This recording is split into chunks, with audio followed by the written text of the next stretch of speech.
नमस्कार, स्वागत है आप सभी का सी न्यूज भारत में और मैं हूं आपके साथ ज्योति श्रीवास्तव।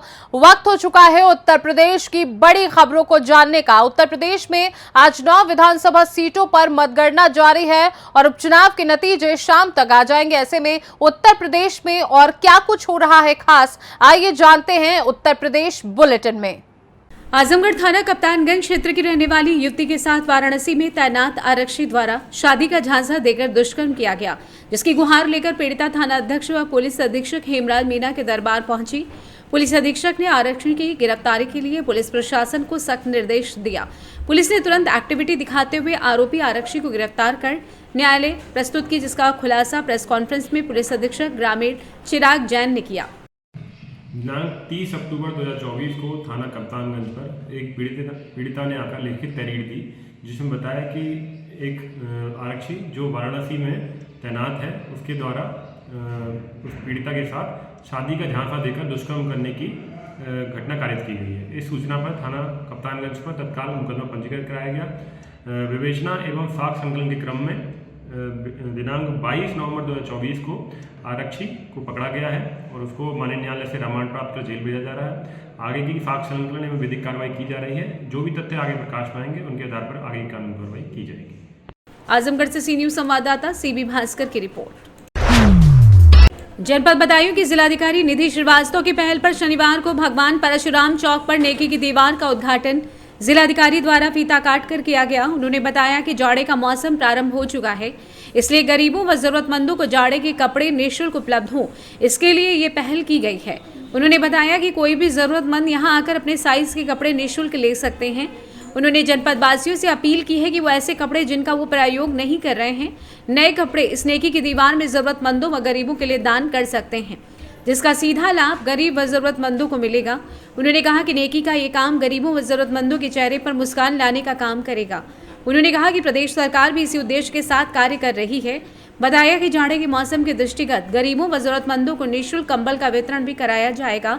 साथ ही प्रमुख चौराहों पर अलाव जलाने की व्यवस्था भी कराई जाएगी। जिलाधिकारी ने नेकी की दीवार के उद्घाटन पर गरीब व जरूरतमंद लोगों को वस्त्र वितरित किए, साथ ही बच्चों को खिलौने व खाद्य सामग्री भी वितरित की। इस अवसर पर अपर जिलाधिकारी प्रशासन अरुण कुमार, अपर जिलाधिकारी वित्त वैभव शर्मा, प्रभारी नगर मजिस्ट्रेट प्रवर्धन शर्मा सहित अन्य अधिकारी व आमजन मौजूद रहे।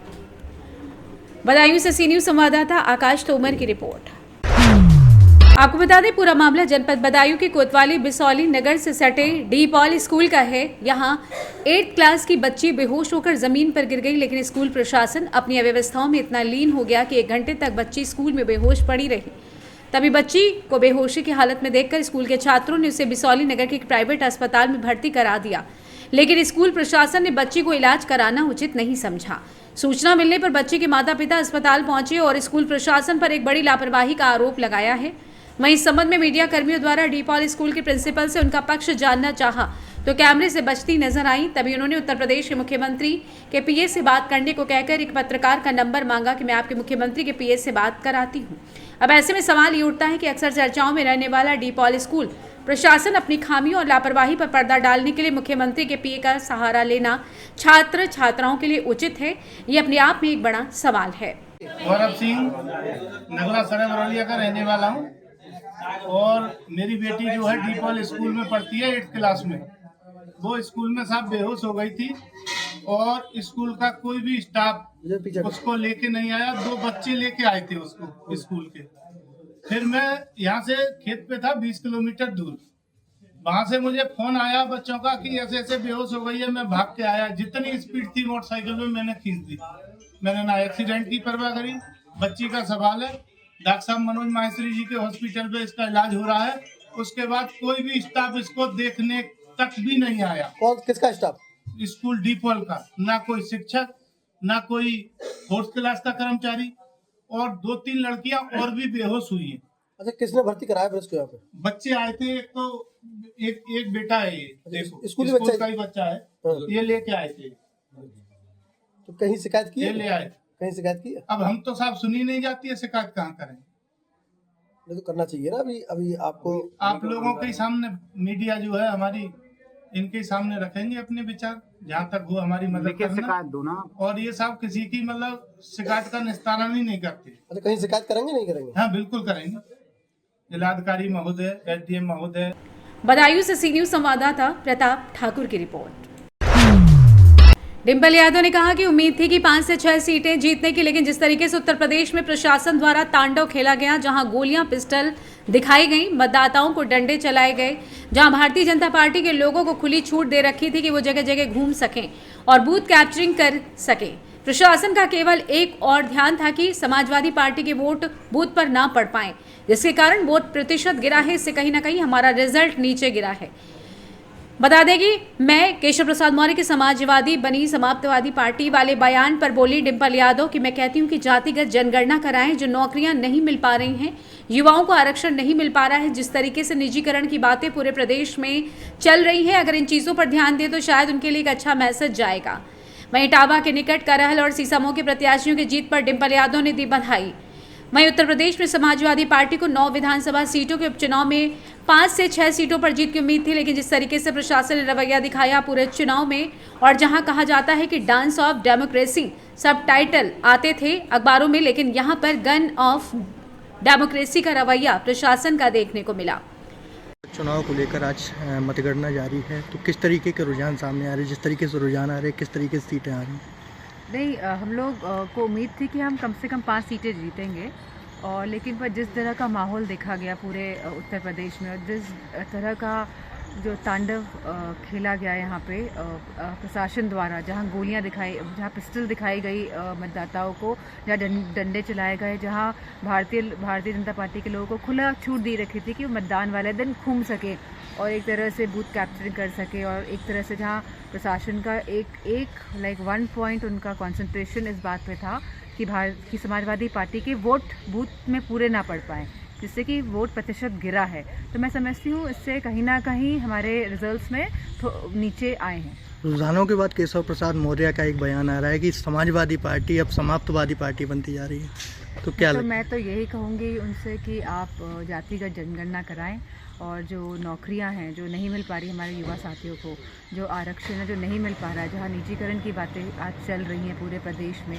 तो मैं समझती हूँ कि अगर इस कार्य की तरफ अगर वो काम करेंगे तो पूरे समाज के लिए बहुत ही अच्छा एक संकेत और एक अच्छा बात होगी। आप इस समय सैफई में, और सैफई की नज़दीक सीटें करहल और कानपुर की सीसामऊ, तो किस तरीके की जीत यहाँ पर देखने को मिल रही है? नहीं, मैं बधाई देना चाहूँगी हमारे दोनों प्रत्याशियों को जो जीत के आए हैं।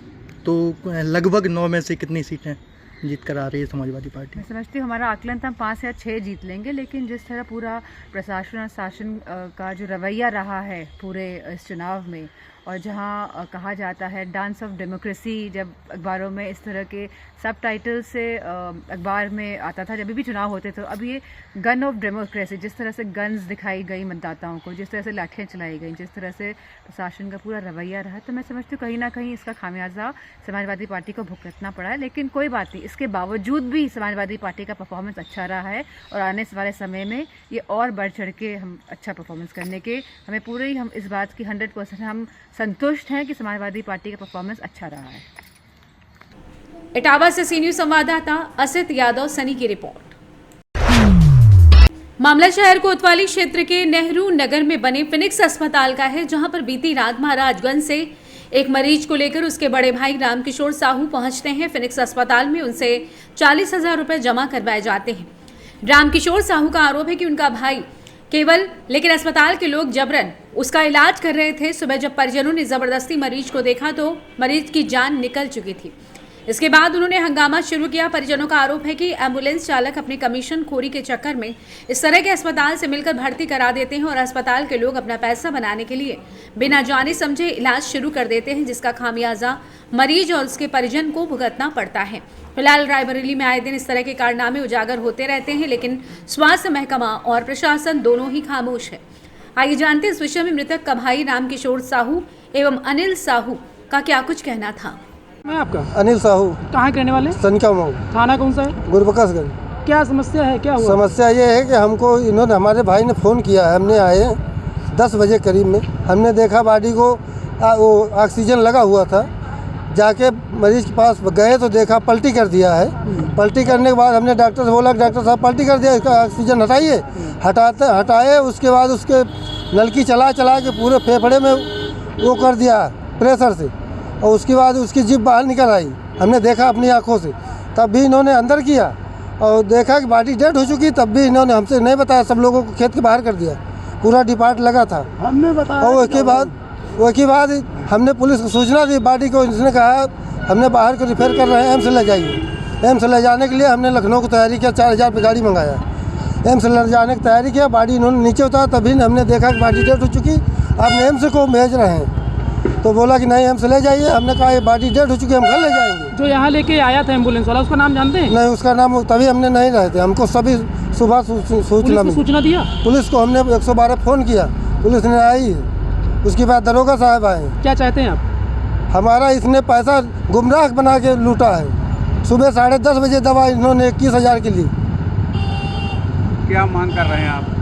अब इन्होंने हमको गुमराह करके हमारे मरीज को मारा है, हमको इसको दंड देना चाहिए। हाँ, पुलिस मौके पर आई है। कहाँ से हैं? राम किशोर साहू, अतरेटा, महाराजगंज, जिला रायबरेली। क्या हुआ? हमारा भाई बीमार था कल रात में, क्या हुआ? गिर गया, मोटरसाइकिल पे पुड़िया खाया था और बस चक्कर आ गया, नीचे लेट गया, ना बोला ना कुछ नहीं, कुछ ऐसे दांत सब बंद हो गए। वहाँ से लेकर रायबरेली जिला अस्पताल लेकर आए।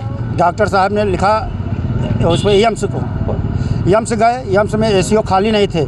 वहाँ से डॉक्टर साहब कहीं खाली नहीं, हमने भाग के जल्दी से यहाँ आए। यहाँ किसके माध्यम से आए थे? एम्बुलेंस के माध्यम से। एम्बुलेंस वाले लेके आए थे? जी जी, उन्होंने भर्ती करवाया था। कहाँ लेके आए? कौन सा हॉस्पिटल? फिटनेस हॉस्पिटल में। फिर क्या हुआ? वही उसके बाद में रात में 2:45 पे ले लिया, और उसके बाद दवा सुबह 21,000 की दवा लिखी, दवा 10:30 बजे सब दवा दिया। उसके बाद में अपना ब्लड चार्ज, दुनिया चार्ज इन्होंने बताया सब, उसको दिया सब। कितना पैसा दिया? बॉडी डेड हो चुकी थी पहले। अभी तक पैसा कितना लिया है?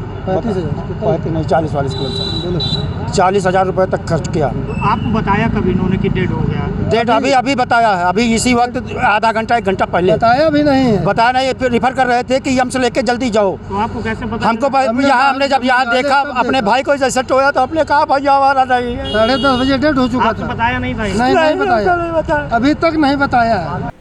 रायबरेली से सी न्यूज संवाददाता आलम की रिपोर्ट। फिलहाल के लिए उत्तर प्रदेश बुलेटिन में बस इतना ही। देश दुनिया की बाकी खबरों को जानने के लिए आप देखते रहिए सी न्यूज भारत।